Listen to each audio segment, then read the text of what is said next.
ساتوی پسرو وینو دا د شهیدانو کور، دا د باتورانو کور، دا د باتورانو کور، دا د باتورانو کور، دا د باتورانو کور. ستا کاڼي او بوټي ټول مونږ ته لالونه دي، وینا پرې توی شوې دا سره لکه ګلونه دي. کلی څوک نیولی شي دا د زمریانو کور، دا د باتورانو کور، دا د باتورانو.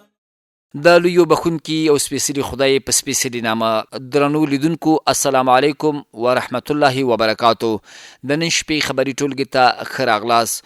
نن چهارشنبه د 1404 هجري شمسي کال د هوت یعقب د میاشتې 6مه نیټه وه. تاسو تر دې دمه د افغانستان د ملي ټلویزیون د خپرونو لیدونکي وئ. اوس تاسو پام د لغمان د ملي ټلویزیون د خپرونو لیدو ته راګرځو، خو په سر کې هم پام وکړئ خبرونو ته. زه زین الدین حق یارم. بسم الله الرحمن الرحیم.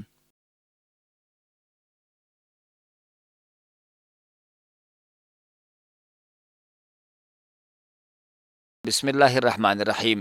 د لغمان د اقتصاد رئیس د هیواد د اقتصاد له وزیر سره وکتل. د لغمان ولایت د اقتصاد رئیس مولوی عطاالرحمن فاتح د اقتصاد وزیر قاری دین محمد حنیف سره وکتل. په دې لیدنه کې دواړو مسؤلینو ترمنځ د لغمان ولایت د ولسونو د اقتصادي وضعیت، د زلزله ځپلو کورنیو سره د مرستو، د ولسونو د ستونزو، د مهاجرینو د دایمي او موقتي پنډغالو وضعیت او د ولایت د عمومي اقتصادي حالت په اړه هر اړخیز بحث شو.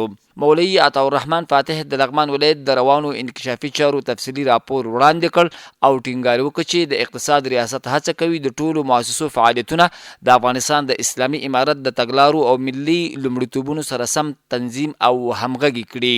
د اقتصاد وزیر قاری دین محمد حنیف د لغمان اقتصاد ریاست کړنې وستایلي او د یاد ریاست د رئیس له هڅو یې مننه وکړه. نوموړي څرګنده کړه چې وزارت د ولایتي ریاستونو د پیاوړتیا او د ولایتي انکشافي پلانونو د عملي کولو لپاره جدي اقدامات کوي. هغه زیاته کړه لغمان له مهمو ولایتونو څخه دی. هڅه به وشي چې د ولایت ته د مؤسسو د متوازنو او اغیزمنو پروژو جلب ته ځانګړې پاملرنه وشي ترڅو د خلکو اقتصادي وضعیت او د ژوند اسانتیاوې لا ښې شي. لغمان کې له 122 زیانمنو شوو کورنیو سره نقدي مرسته ترسره شوه. د سیف د چلډرن مؤسسې په مالي ملاتړ او د لغمان ولایت د حوادثو ریاست په سکتور کې د طبي پیښو له امله زیانمنو شوو 122 کورنیو سره نقدي مرسته ترسره شوه. د یادې مرستې له مخې هرې کورنۍ ته 12,600 افغانۍ ورکړل شوې ترڅو د خپلو لومړنیو اړتیاوو د پوره کولو لپاره ترې ګټه واخلي. د مرستو د ویش په مراسمو کې د اقتصاد ریاست استاذي عبدالکریم فیصل، د حوادثو ریاست استاذي انجینر عبید الله الکوزي او د تطبیق کوونکې مؤسسې مسؤلینو ګډون کړی و. د یادونې وړ ده چې په همدې مهال د یادې مؤسسې لوري د سرخکانو په موقتي پنډغالي کې هم د 222 کورنیو ته ورته نقدي مرسته د مهاجرینو ریاست په سکتور کې وویشل شوې. او وروستی خبر ده چې د سرخکانو اساسي روغتیايي مرکز له روانو فعالیتونو څخه لیدنه ترسره شوه.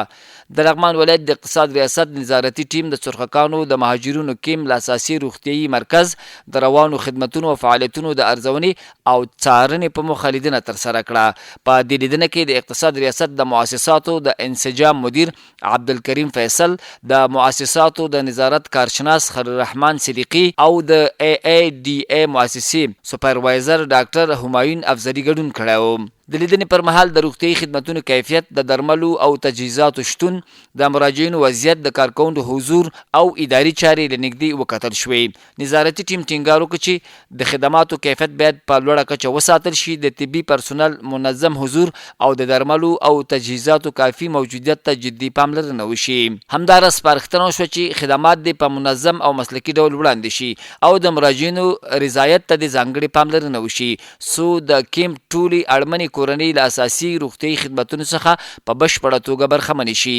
د اقتصاد ریاست نظارتي ټیم ډاډ څرګند کړی چې د یاد مرکز فعالیتونه به په دوامداره توګه تعقیب او ارزول کیږي ترڅو د خدمتونو کیفیت لا ښه او اغیزمن شي.